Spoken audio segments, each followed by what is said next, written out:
Eu não consigo mais tomar banho em lugar nenhum, nem na minha casa, nem no hotel da empresa, nem no posto que eu sempre fui. Não é frescura, não é trauma bobo. É que tem um cheiro que ficou preso no meu nariz. Um cheiro que não era do desinfetante. Era um cheiro de coisa limpa demais. Tipo quando limpam para esconder o que estava lá antes. E eu entrei. Entrei sem pensar. Só queria ficar limpo. Mas o lugar, ele não queria que eu saísse. Eu estava indo no trecho novo da transportadora, entre São José do Rio Preto e Uberaba. Nunca tinha feito aquela rota. E estava quente, mas quente demais. Ar-condicionado da cabine já tinha pifado umas 2 semanas antes e a firma só enrolando para trocar.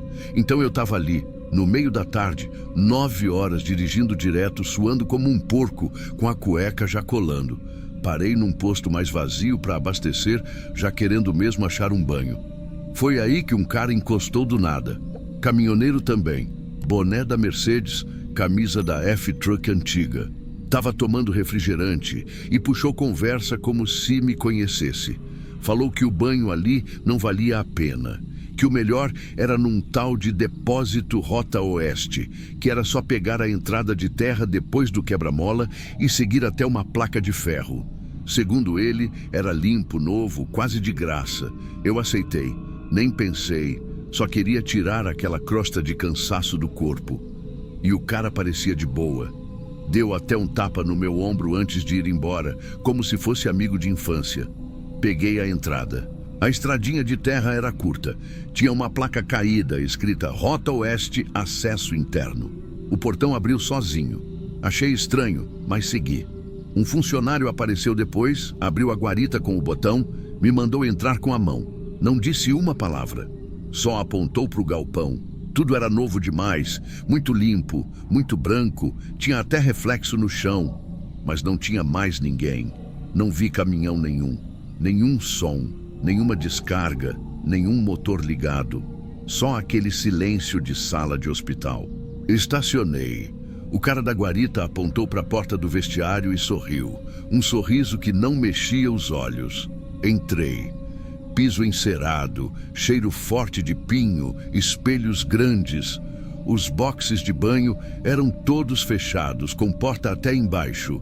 Tinha umas toalhas enroladas na bancada, de graça, com lacre. Fui tirando a roupa. Não pensei muito. Só queria que a água levasse aquele suor todo embora. Liguei o chuveiro. Forte demais. Um jato que quase doeu. Gelado por uns 30 segundos. Depois, quente demais. Quente como se alguém tivesse aumentado de propósito. Tentei regular, não tinha como. Mesmo assim fiquei ali. O corpo precisava daquilo. Mas aí comecei a prestar atenção. O espelho do vestiário, ele não refletia a cabine onde eu estava. Mostrava só a porta. Não tinha reflexo do vapor, nem da cortina, nem da parede ao fundo. Só a porta fechada. Pensei que estava cansado. Devia ser algum defeito na parede. Continuei o banho. Fechei o olho, respirei fundo e ouvi a porta bater. Seca, uma batida só. Abri o box. A cortina gelada me colou no ombro. Olhei para a bancada. A toalha que eu tinha deixado ali não era a mesma. A minha era azul clara, com a borda descosturada. Aquela era bege, rasgada, com uma marca estranha no meio. Tentei sair. A porta de saída do vestiário, trancada, sem tranca por dentro, sem botão, só uma maçaneta que girava e não fazia nada. Bati, gritei, nada. Silêncio total. Nem o barulho da ventoinha, nem o barulho da torneira pingando. Era como se eu tivesse entrado num lugar isolado do tempo. Fiquei ali, eu não sei quanto tempo, meia hora, 40 minutos. Comecei a sentir o corpo colando de novo. O suor voltou, o medo começou, até que, do nada, a porta abriu, sozinha, e o cara da guarita estava lá, sorrindo de novo. Igual antes, falou só, tudo certo com o banho. Eu só balancei a cabeça. Saí do vestiário com a toalha na cintura, ainda meio molhado, querendo vestir a roupa logo e ir embora daquele lugar. O cara da guarita ficou ali, encostado na parede, como se estivesse vigiando, mas sem dizer nada, sem piscar. Entrei no caminhão e foi aí que eu percebi. Tinha marcas de mão molhada no banco, no meu banco. As marcas estavam viradas para trás, tipo, como se alguém tivesse sentado e ficado virado para a cabine de trás. Tinha também uma marca fina, como de unha, no para-brisa do lado de dentro. Um risco torto, como se alguém tivesse passado o dedo no vidro embaçado. O mais esquisito, minha camisa, que eu tinha deixado no encosto do banco, estava com os botões abertos. Eu sempre deixo fechada, mania minha. Senti uma coisa no estômago, um arrepio gelado bem no meio das costas. Não era só medo, era nojo. Era a sensação de que alguém tinha estado ali, dentro da minha cabine, com o meu corpo molhado dentro de um vestiário fechado. Olhei para o lado. O cara da guarita ainda estava ali, agora com o celular na mão, mas não tirava os olhos de mim. Fechei a porta, liguei o motor e saí sem nem olhar pelo retrovisor. Peguei a estrada de volta. Não conseguia pensar em mais nada além daquele sorriso, da toalha trocada, do espelho que não mostrava meu boxe, das mãos no banco. Não dormi aquela noite. Fiquei no caminhão parado num posto 20 quilômetros depois, com a porta travada e uma faca de churrasco no colo. Na manhã seguinte, voltei no posto onde o caminhoneiro tinha me dado a dica.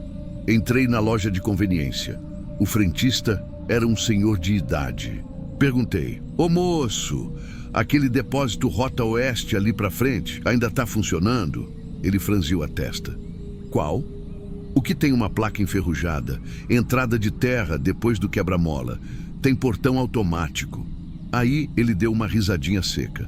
"Aquilo ali fechou tem uns 2 anos já, desde que um caminhoneiro morreu preso no chuveiro.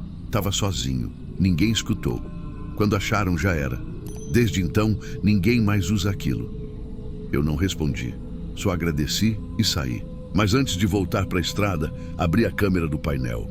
O caminhão estava com gravação contínua desde a hora que parei. Adiantei. Fui direto pro horário do banho. A imagem ficou escura por uns minutos, como se a lente tivesse embaçado. Mas depois, tinha alguém saindo da cabine, de cabeça baixa, rosto coberto por uma toalha. Passos lentos, como se não tivesse pressa nenhuma. A pessoa desce, vira para o lado da guarita e some do quadro. A gravação depois mostra só eu voltando, abrindo a porta e entrando de novo. Mas ali, naquele meio tempo, alguém entrou e alguém saiu, e esse alguém não era eu. Desde então, eu parei de tomar banho em lugar que eu não conheço. Não uso mais chuveiro de posto, nem de transportadora, nem de hotel. Lavo o corpo com balde, pano úmido, ou fico sujo mesmo, porque eu juro por tudo que é mais sagrado. Aquele lugar não queria que eu saísse limpo. E cada vez que a água bate no meu rosto, parece que ela está levando embora uma parte que eu nunca mais vou recuperar. Se esse relato te arrepiou até o último segundo, então não sai sem se inscrever no canal Diário de Terror. Deixa o like, porque tem histórias que a gente só ouve para nunca mais esquecer. E comenta aqui embaixo, você teria coragem de tomar banho num lugar desses? Ou já passou por algo que te fez nunca mais confiar num lugar limpo demais? A tua história pode ser a próxima.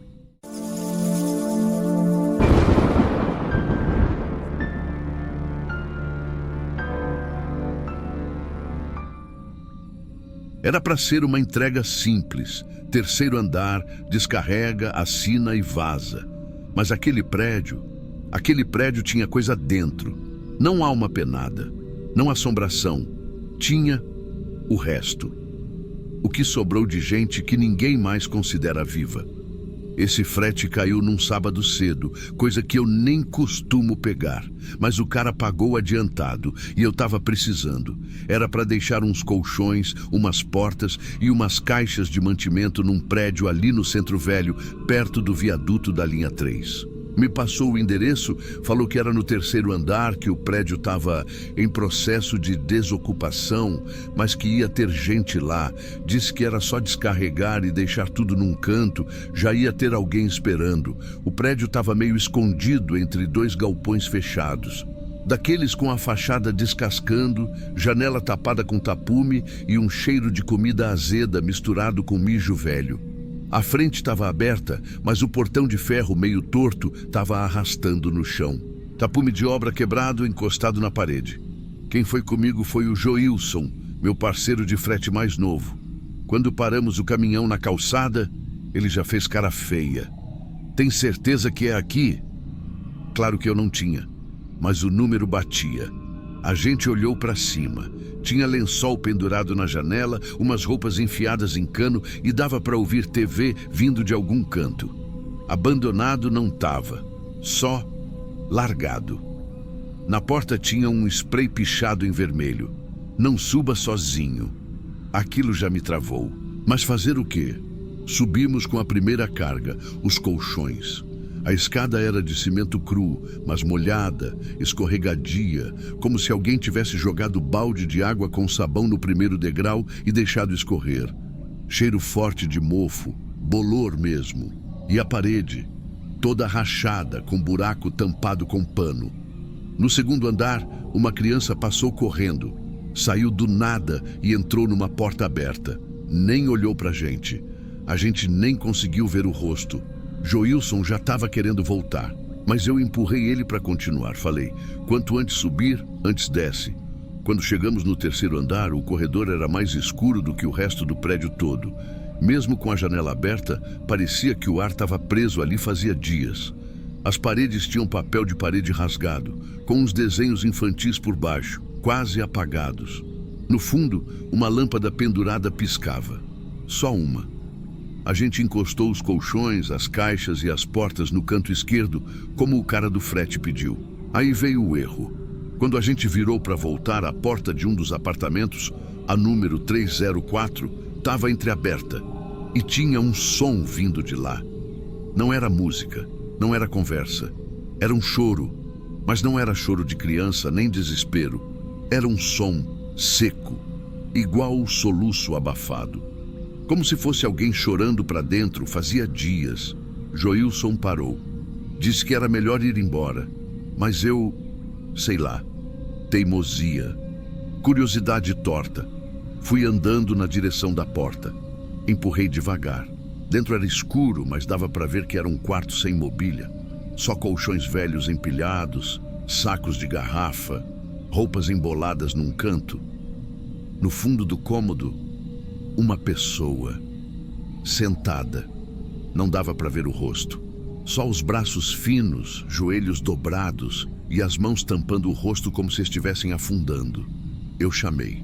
Nenhuma resposta. Chamei de novo. Aí ela falou, só uma frase, repetida sem parar. Não é para sair, não é para sair, não é para sair. A porta atrás da gente bateu. Um estalo seco. Joilson gritou. A gente estava preso lá dentro. A gente tentou abrir a porta. Nada. Nem trinco, nem tranco. Ela simplesmente não abria mais. Lá dentro, o cheiro virou outra coisa. Saiu o mofo, entrou um fedor que lembrava plástico queimado misturado com urina, suor velho e um negócio químico que não dava nome. O tipo de cheiro que faz você respirar só pela boca. Mesmo assim, dá ânsia.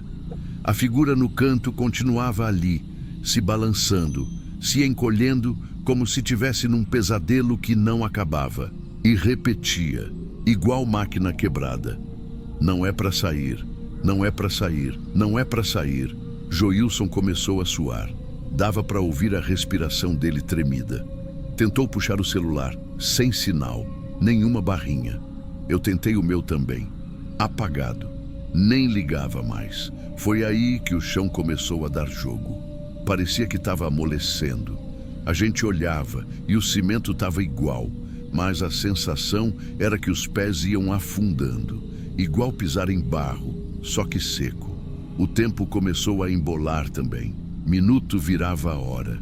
O corpo começou a pesar. E aquela voz, aquele sussurro lá do canto misturado com batida de cabeça na parede. Só que aí mudou.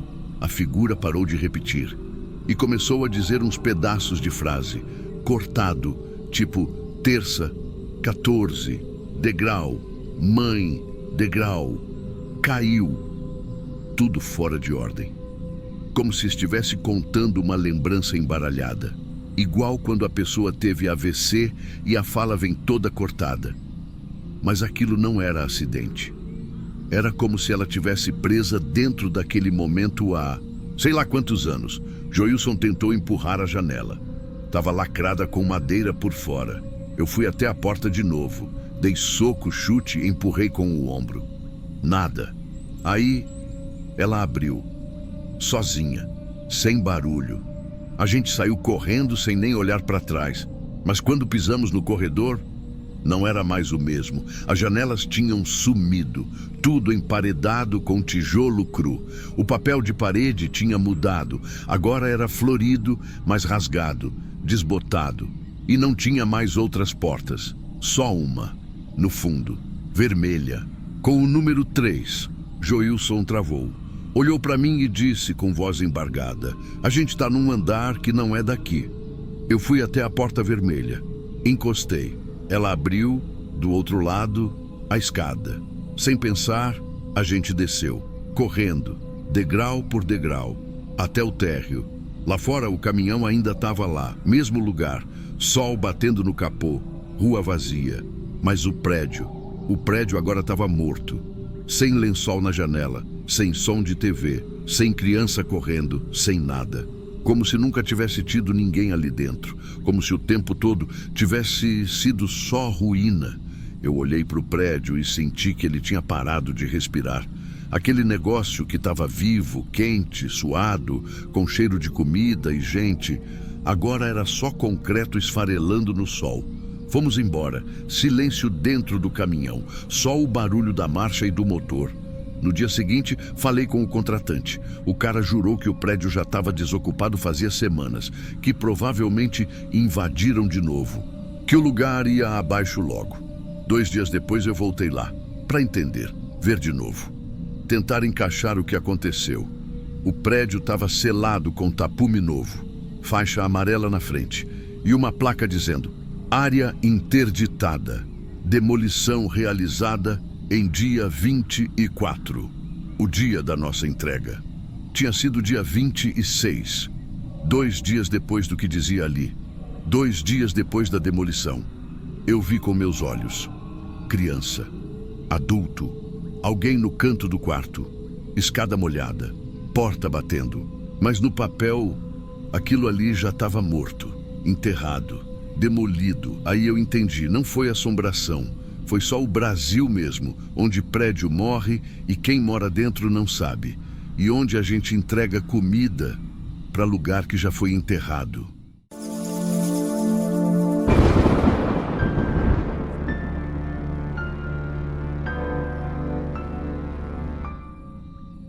Às vezes a gente carrega mais do que carga. Carrega tempo, carrega passado. E se você não descarrega na hora certa, o passado acha um jeito de te esperar lá na frente. Eu lembro direitinho da manhã que eu fui deixar aquele fogão. Era um sábado. Eu estava voltando de uma rota mais puxada em Minas e topei fazer uma entrega extra no interior do Espírito Santo. Nada demais. Era uma entrega única, casa de chácara, bairro afastado, portão simples. Coisa rápida. Quando eu parei o caminhão, a primeira coisa que me bateu foi um incômodo no estômago. E não era fome. Eu olhei para o número no portão e aquilo ali me travou. 308, letra azul, tinta descascando no canto direito, número pintado direto no ferro. Era o mesmo número, a mesma casa, quer dizer, reformada, sim, mas eu reconheceria aquele lugar até cego. O portão, o tipo de piso, o desenho das janelas, tudo. Foi ali que a minha irmã morreu, 33 anos atrás.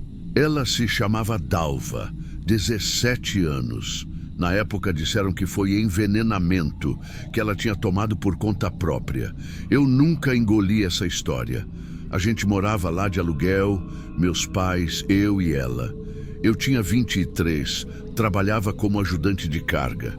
Uma semana antes da morte, ela estava rindo com as amigas, fazendo planos de fazer curso de enfermagem. Depois que tudo aconteceu, meu pai ficou calado por meses. Minha mãe nunca mais encostou naquela rua.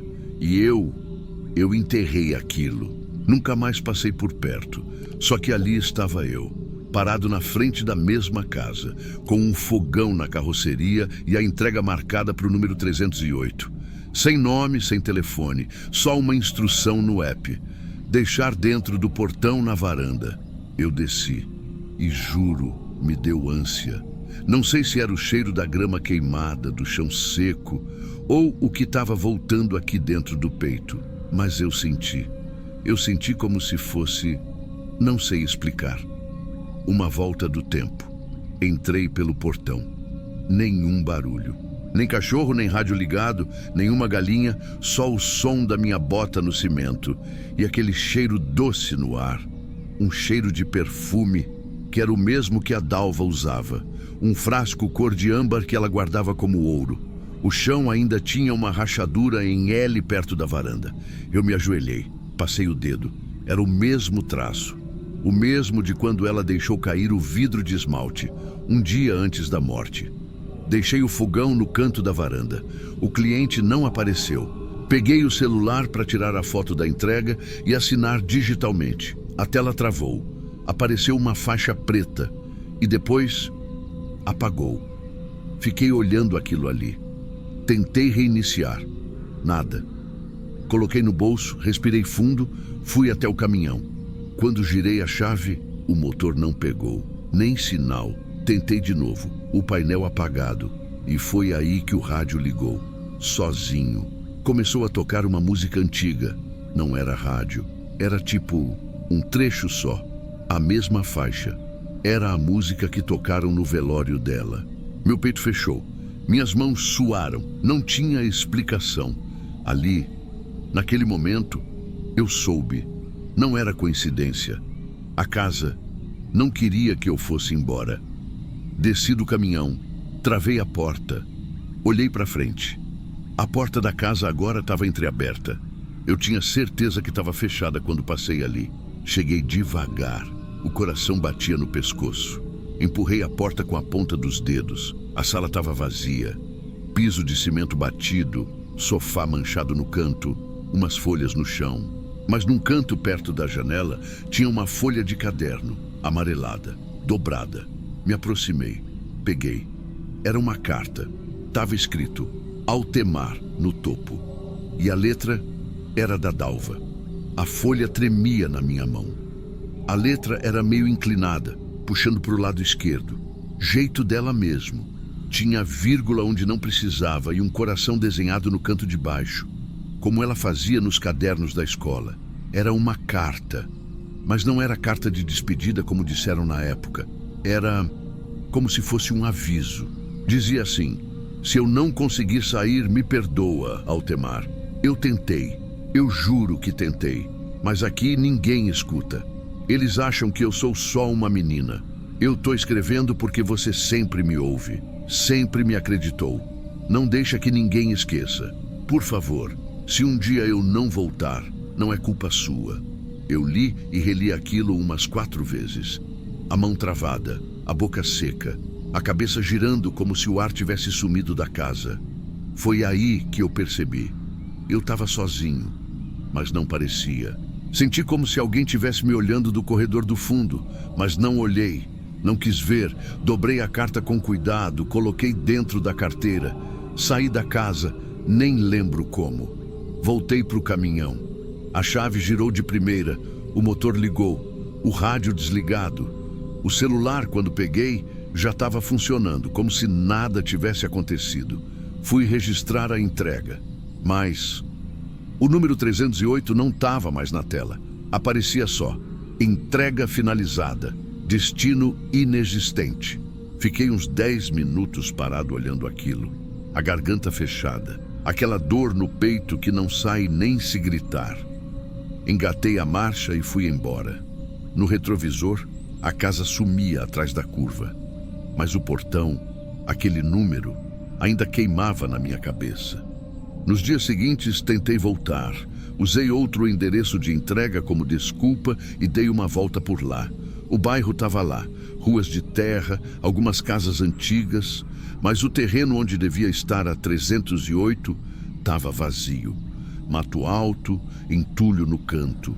Um cachorro deitado no chão, só isso. Perguntei para 2 senhores que moravam na mesma rua. Um deles disse que naquele terreno nunca teve casa. Outro falou que, há muitos anos atrás, tinha uma construção ali, mas que pegou fogo ou desabou. Ninguém lembra direito. Mostrei a nota da entrega, mas no print que eu tinha salvo, o número estava apagado.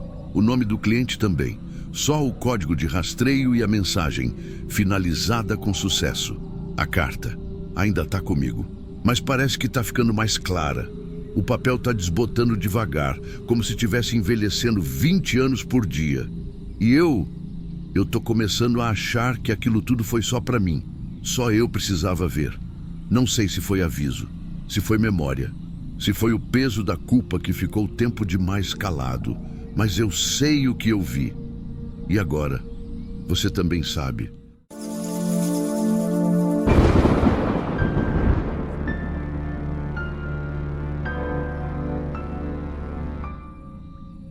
Eu sempre falei que não tenho medo de estrada, e é verdade. Nessas mais de 3 décadas dirigindo caminhão, eu já vi de tudo. Carreta tombada, animal cruzando na madrugada, assalto com arma na cara, caminhoneiro pirando de cansaço. E nem assim, nunca fui de ficar com medo. Só que naquela noite, ali entre Catalão e Uberaba, em setembro de 2007, teve uma coisa que me quebrou por dentro. Até hoje eu não entendi o que foi. E o pior é que o Edson sumiu. E ninguém explica. Eu e ele saímos quase juntos da fábrica em Catalão. Tava levando umas peças grandes para São Carlos. Trajeto conhecido, estrada boa, sem muito mistério. A gente se dava bem, trocava umas mensagens no rádio. Ele era mais novo, uns 20 e poucos anos, mas rodava bem. Era respeitoso, quieto, não dava trabalho. Por volta de 1 da manhã, decidimos parar num posto. Eu vi a plaquinha meio caída no mato, sinal ruim no celular, e resolvi encostar ali mesmo. Já tinha abastecido ali anos atrás, se não me falha da memória. Era um posto pequeno, sem bandeira, o nome meio apagado. Só dava para ver as letras descascando na fachada. O lugar era estranho. Só isso que dá para dizer. As luzes amareladas, aquele silêncio esquisito. Nem parecia que a gente estava na BR. Sabe quando o mato não faz barulho? Nem grilo, nem vento, nem nada? Aquilo me deu um troço. Mas como eu estava cansado, achei que era só coisa da cabeça. O Edson riu e falou pelo rádio. Esse lugar tem cara de onde o tempo não passou. Foi a última coisa que eu ouvi ele falar. Paramos lado a lado, descemos, esticamos as pernas. A lojinha do posto estava fechada, mas tinha uma mulher lá no caixa, bem magra, cabelo grudado na testa, o olho meio caído, como se tivesse dopada. Eu perguntei se o combustível estava normal. Ela demorou a responder. E o que falou? Nem sei se fazia sentido. Não sei se ela ouviu direito, ou se não quis responder. Mas sei que abasteci assim mesmo. Botei 100 conto, Edson botou também. E combinamos de dormir ali mesmo, cada um no seu caminhão. O que veio depois eu nunca consegui explicar. Acordei no meio da noite com o corpo arrepiado. Sem barulho, sem sonho. Só aquele silêncio seco que parece que pesa. O rádio estava chiando. A faixa que ele sempre sintonizava sozinho, um sertanejão, estava travada num chiado com uns estalos de fundo. O relógio digital do painel piscava travado em 00. Peguei meu relógio de pulso no painel. Parado também. Olhei para o lado. O caminhão do Edson estava lá. Desci. A luz do posto parecia mais fraca do que antes. Quase como se tivesse falhando energia. Fui até o caminhão dele. A porta do carona estava entreaberta. O motor desligado. Nenhum sinal dele. Mas também nenhum sinal de briga, nada quebrado, nada mexido. Eu chamei por ele 2 vezes, 3. Ninguém respondeu. Entrei de novo no meu caminhão, tentei ligar o rádio. Mesma coisa. Chiado. Parecia que tinha uma voz no meio dos chiados, mas muito baixa, repetitiva. A certa altura, eu juro que ouvi meu nome. Pensei em ir embora. Liguei o motor. Funcionou. Tudo aceso. Mas sabe quando você sente que está fazendo errado? Eu ainda queria achar o Edson. Desci e fui andando para o mato, para o lado de trás do posto. Ali a coisa ficou estranha de verdade. Eu andei e andei e andei. Na minha cabeça devia ter passado uns 15, 20 minutos. Mas eu comecei a ver que o lugar não mudava. As árvores pareciam as mesmas, o cheiro era o mesmo. A sensação era que eu estava rodando em círculo, só que eu não estava fazendo curva. Voltei. Quando cheguei de volta no posto, estava claro. Era dia. Mas o relógio do caminhão ainda marcava 0:03:04. E meu celular? Morto. Sem bateria. Travado na tela preta. Fui até o posto de novo. Estava diferente. A lojinha agora estava aberta. Tinha um frentista novo, de camiseta vermelha, sorridente, ouvindo música de rádio. Perguntei se ele viu o Edson. Ele franziu a testa e disse: "Que caminhoneiro." Falei do caminhão dele, da parada de madrugada. Ele disse que só me viu ali, que desde meia-noite ninguém mais tinha parado. Voltei lá fora. O caminhão do Edson tinha sumido. Eu fiquei parado ali, olhando o espaço vazio onde o caminhão do Edson estava horas antes. O chão ainda tinha marca de pneu fresco, mas podia ser de qualquer outro. O espaço onde ele parou estava limpo, como se ninguém tivesse estacionado ali. Nem mancha de óleo, nem papel de lanche, nada, nem sinal dele. Entrei no caminhão de novo. Liguei tudo. Nada tinha mudado. Rádio chiando, painel sem hora, celular morto. Fiquei uns bons minutos com a mão no volante, sem saber o que fazer. Eu juro, teve uma hora que eu pensei que talvez eu tivesse sonhado, que ele nem tivesse parado comigo, que eu tivesse inventado aquilo de cansaço. Mas aí lembrei do rádio. Lembrei que ele falou: "Esse lugar tem cara de onde o tempo não passou." Aquilo ecoou na minha cabeça como se tivesse sido dito há 2 segundos. Eu lembro da risada dele. Era uma risada boa, meio rouca, meio debochada. E eu não sou homem de imaginar risada. Dei partida. A carreta andou. Eu fui embora, sem olhar para trás, só acelerando devagar, sentindo o asfalto puxar como se eu estivesse saindo de uma areia movediça. Uns 5 quilômetros depois, o celular voltou a acender. O relógio do painel também. E como se nada tivesse acontecido, o rádio sintonizou numa música brega dos anos 80. Como se tivesse desligado e voltado sozinho. Parei num outro posto, maior, com bandeira. Expliquei o que aconteceu. Falaram que nunca ouviram falar de posto naquele trecho com essa descrição. Liguei para a empresa. Perguntei se o caminhão do Edson estava no radar. A moça da logística respondeu seca: "O Edson, ele bateu o ponto em catalão, mas não apareceu mais. O sinal do rastreador sumiu. A gente achou que vocês tinham se desencontrado. Eu falei que ele estava comigo, que a gente parou junto, que ele sumiu." Ela anotou. Disse que ia repassar para o setor responsável. Nunca mais me ligaram. Depois disso, foi delegacia, foi boletim, foi relato no sindicato. Ninguém levou a sério. Disseram que talvez ele tenha fugido com o caminhão, ou que caiu num golpe, ou que foi assaltado e levaram tudo. Mas eu sei o que vi. Ou melhor, sei o que não vi. Porque não tinha nada. Nenhuma pista, nenhuma testemunha, nenhuma imagem. O rastreador do Edson voltou a dar sinal 2 dias depois, mas não em São Paulo, nem em Minas, em lugar nenhum. Ele voltou em branco. Só apareceu no sistema por meia hora e depois sumiu de novo, como se tivesse piscado numa tela. Ninguém conseguiu rastrear onde. A família entrou com processo. O seguro não quis pagar. Disseram que ele pode ter abandonado o serviço. Até hoje, Nada. E eu sigo com isso aqui entalado. Porque no fundo, eu sinto que talvez se eu tivesse insistido para ele seguir viagem, se a gente tivesse parado junto num posto com mais movimento, ou se eu tivesse ido embora logo na hora que senti o arrepio nas costas. Mas não, eu parei, eu dormi, eu fui pro mato, eu deixei ele sozinho. E mesmo sabendo que a culpa não é minha, eu carrego ela como se fosse. Teve uma vez, uns anos depois, eu voltei a passar por aquele trecho. Tava claro, umas 3 da tarde, e eu juro, não achei o posto, nem as ruínas, nem a placa caída. Mas eu reconheci o lugar, o pedaço da estrada onde tudo ficou diferente. E foi ali, olhando para o mato do lado direito da pista, que o volante tremeu na minha mão. Sem motivo, foi um segundo só, mas foi o bastante para me lembrar. E é por isso que eu estou contando isso agora. Porque eu me aposentei. Não dirijo mais, mas o Edson ainda está lá em algum lugar. Ou não está mais em lugar nenhum. E eu não queria que isso ficasse só comigo. E se um dia você estiver passando ali por volta da 1 da manhã e o GPS travar e a estrada ficar silenciosa demais, não para, não olha para o lado, só segue e não pergunta.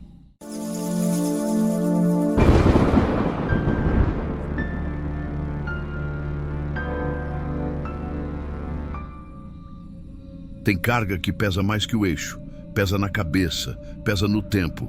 Essa aqui eu não devia nem ter encostado. Eu não sou doido, viu? Nem tô inventando. Não tô doente da mente, nem mexido de coisa ruim. Só que tem noite, que não é só noite. Tem lugar que parece que tá esperando você parar. E quando você para, ele te fecha. Isso foi há uns 2 anos. Não contei pra quase ninguém. Só guardei e agora tô deixando registrado. Se um dia alguém bater nesse mesmo lugar, pelo menos vai saber que não foi o único. Eu tava com a grana curta, tinha feito uns fretezinhos ruins naquela semana. Coisinha pouca, uns móveis miúdos, umas caixas de tralha. Na sexta-feira à noite, quase 11h30, me liga um conhecido de um conhecido, desses atravessador que mexe com carga de leilão. Me oferece um frete bom, carga leve, retirada fácil, móveis escolares antigos, cadeira e carteira de sala de aula, leilão de descarte do governo. A entrega era na segunda. Só precisava buscar num galpão entre Ituverava e Batatais, no sábado de madrugada. Segundo ele, o portão só estava destrancado nesse horário. Perguntei se era seguro. Ele riu. Disse assim, ó: "Ô Dácio, é móvel de escola velha, nem ladrão quer. Pode ir tranquilo, o galpão só tá sem vigia." Eu, besta velho, fui. Cheguei no local umas 2 da manhã. Galpão era feio, mal pintado, meio afundado no terreno. Tinha uma porteira arrebentada e a cerca torta, como se ninguém pisasse ali a tempo. Mas estava aberto, portão destrancado mesmo. Quando entrei com o caminhão, Farol pegou uns detalhes que, na hora eu ignorei, mas agora me arrependo. Tinha marcas de pneu recentes, cordas deixadas num canto e as caixas empilhadas, só que nenhuma com selo, nada indicando o que tinha dentro. Mas o mais estranho, tinha uma luz fluorescente piscando lá dentro, lá no fundo do galpão, e o lugar não tinha energia ligada. Estacionei com o baú voltado para a saída. Entrei com a lanterna e comecei a andar. As carteiras estavam lá, sim, velhas, enferrujadas, com uns adesivos arrancados, mas jogadas, como se alguém tivesse desistido de organizar. Aí comecei a ver as paredes, tudo pichado com nomes de cidades e datas. Não dava para saber se era coisa de leilão ou de gente que dormia ali. Mas o que mais me travou foi uma frase no fundo, borrada de tinta vermelha: "Não durma aqui." Olhei. Fiquei um tempo em silêncio. Pensei que era palhaçada. Mas sabe quando o ar já vem mais grosso? Eu me sentia como se o lugar tivesse quente demais, pesado. Mesmo assim, cansaço falou mais alto. Fiz o que faço desde que comecei nessa vida. Fechei o baú, fechei os vidros, puxei o banco para trás, e dormi na boleia. O erro foi esse. A gente acha que só porque já sobreviveu a muita coisa, vai continuar sobrevivendo a tudo. Eu comecei a sonhar, mas era diferente. Não era sonho bobo, era lembrança. Vi minha mãe, no fogão a lenha, chorando sozinha. Vi o Juninho, meu parceiro de infância, caído no chão, com o guidão da bicicleta atravessado no pescoço. Acidente que eu nunca quis lembrar. Vi um dia que eu fiz entrega no norte do Paraná e atropelei um cachorro e não parei. Vi um cliente que me fez levar carga sem nota, tudo escondido, e nunca mais apareceu. Mas o mais estranho era onde isso acontecia. Não era cozinha, nem rua, nem sala. Era tudo dentro do meu caminhão. Minha mãe na parte de trás do baú. O cachorro debaixo do banco. O Juninho sentado no estepe me olhando com raiva. Parecia que o caminhão tinha virado um quarto de castigo, só que com tudo trancado, sem ar, sem tempo. Quando acordei, estava molhado de suor. Senti falta de ar como se tivesse passado o dia em sauna. Fui abrir a porta e não abriu. A maçaneta girava, mas não destravava. Fui tentar o vidro, emperrado. Bati, chutei, nada. Fui olhar o painel. Relógio travado em 0000. Celular sem sinal. Lanterna piscando fraca, mesmo com pilha nova. Gritei, chamei, só silêncio. E foi aí que me dei conta. O galpão estava diferente. Não sei quanto tempo passou. Mas quando consegui forçar a porta e desci, senti que o chão não era mais o mesmo. Não tinha mais sujeira, nem palha. O caminhão continuava ali, mas ao redor, as paredes estavam novas, pintadas, sem pichação, sem "não durma aqui". E o portão da frente sumiu. Só tinha parede. Caminhei com a lanterna, fraca, até o fundo. Tinha uma porta branca que antes não estava lá. Abri.